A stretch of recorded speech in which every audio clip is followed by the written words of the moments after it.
A confiança da pesquisa é de 95% e a margem de erro é de 3 pontos percentuais. E sobre esse levantamento, nós vamos conversar mais uma vez com o professor Aldo Fornazieri, da Fundação Escola de Sociologia e Política de São Paulo. Como mostrou o repórter Marcos Campos, é quem assina essa pesquisa. Professor Aldo, boa tarde, é um prazer tê-lo conosco. Boa tarde, Fagner. Professor, 60% dos jovens, e a gente viu algumas sonoras aí, alguns entrevistados que trouxeram essa realidade, não confiam nos partidos e nos políticos. Como é que o senhor interpreta esse número? Qual é o recado que emerge dele?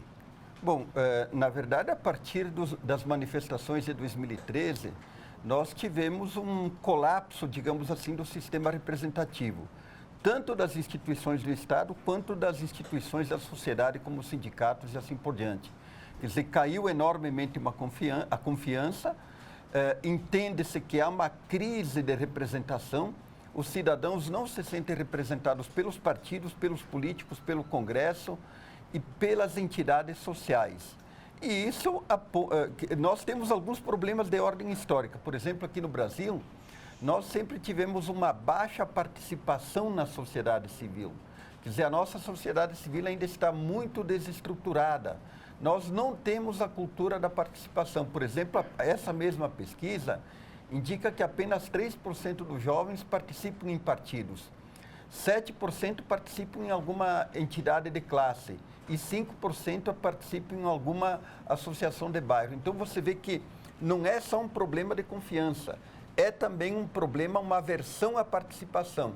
Evidentemente que os políticos têm a responsabilidade maior, porque eles não criam essa atratividade, dada a corrupção, dada a existência de maus governos que não satisfazem as pessoas. Agora, diante desses dados, Aldo, o que a gente pode esperar dessas eleições? Um distanciamento mesmo dos jovens, eles não votarem ou votarem de qualquer jeito? O que você espera disso? Olha, pesquisas do Tribunal Superior Eleitoral mostram, apontam para dois caminhos. Quer dizer, caiu o número de jovens entre 16 e 18 anos que se alistaram em relação às eleições de 2010. Então, nesse sentido, vai haver uma queda da participação dos jovens nas eleições. E o grande problema que eu vejo nisso é que há uma desesperança.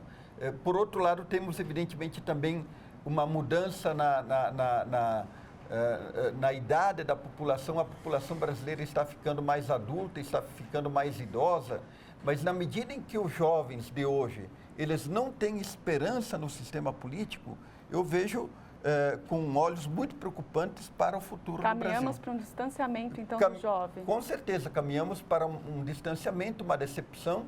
Eu acho que a campanha que vem sendo feita em todos os níveis é uma campanha de baixo nível.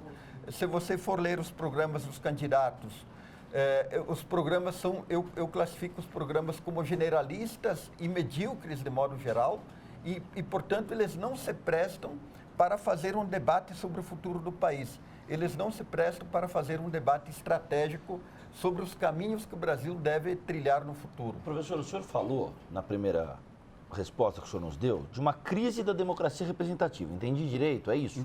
É isso mesmo. Tá. E aí o senhor usou o termo colapso. A revista Época dessa semana vem com uma capa que é o Palhaço Tiririca, candidato a deputado federal, candidato à reeleição, e a pergunta: você sabe votar?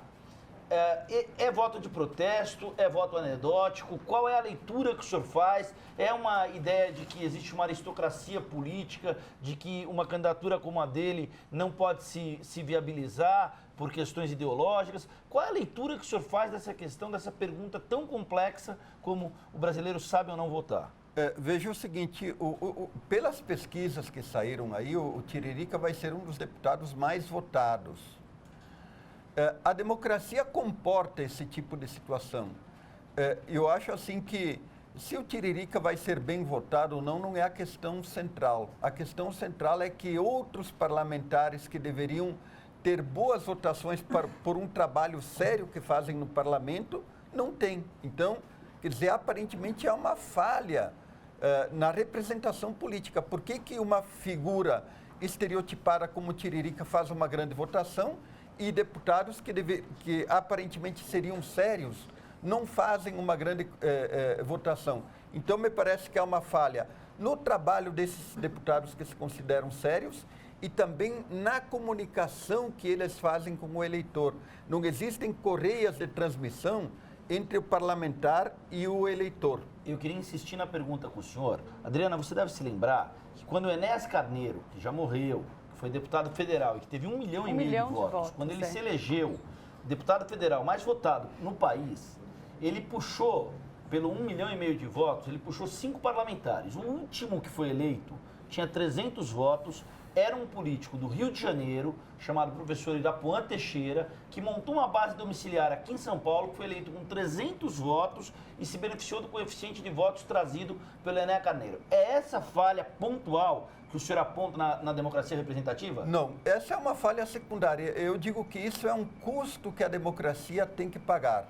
Porque veja o seguinte, nós temos um sistema que é proporcional. O partido, ele elege um número de deputados proporcional aos votos que o partido agrega. Então, do meu ponto de vista, essa é uma fórmula correta. O que eu mudaria? Eu mudaria o sistema proporcional em lista aberta por um sistema proporcional em lista fechada. Então, o partido definiria a lista e vamos supor, se o partido tem direito a 10 deputados, os 10 primeiros da lista seriam os eleitos. Isso acabaria com essa, aparentemente uma distorção, mas que não é uma distorção, porque faz parte da regra do jogo, dada que a eleição é proporcional. E o que emperra a reforma política, na sua opinião? Por que a demora uma reforma? A reforma política, quer dizer, desde o início da década de 1990, ela vem sendo proclamada como uma grande necessidade. Ulisses Guimarães, inclusive, dizia que a reforma política era a mãe de todas as reformas. No entanto, quer dizer, todos os candidatos prometeram a reforma, praticamente todos os partidos falam em fazer a reforma e ninguém a faz. Só que até agora nada. Por que acontece isso? Porque, em primeiro lugar, não há consenso, nem dentro dos partidos e nem entre os partidos, não se forma uma maioria, e, em segundo lugar, quem é beneficiário do atual sistema dificilmente quererá mudá-lo. Então, Adriana, eu acho assim que os deputados que estão aí se elegem pelo sistema e têm medo de mudá-lo. Por que eles têm medo de mudá-lo? Porque eles acham que vão perder espaço, vão perder, digamos assim, a possibilidade de se reelegerem e não sequer levam em conta que o índice de reeleição parlamentar no Brasil é relativamente baixo. Normalmente, quando se faz uma eleição para uma Câmara de Vereadores, para uma Assembleia Legislativa ou para a própria Câmara Federal, há uma grande renovação. E isso significa que o sistema, ao contrário do que os políticos pensam, nem sempre ele favorece quem está aí. Professor, trazendo um pouco aqui para São Paulo, foco, a aprovação da gestão do prefeito Fernando Haddad melhorou. Você atribui isso às ciclovias, ciclofaixas, à questão da mobilidade em especial?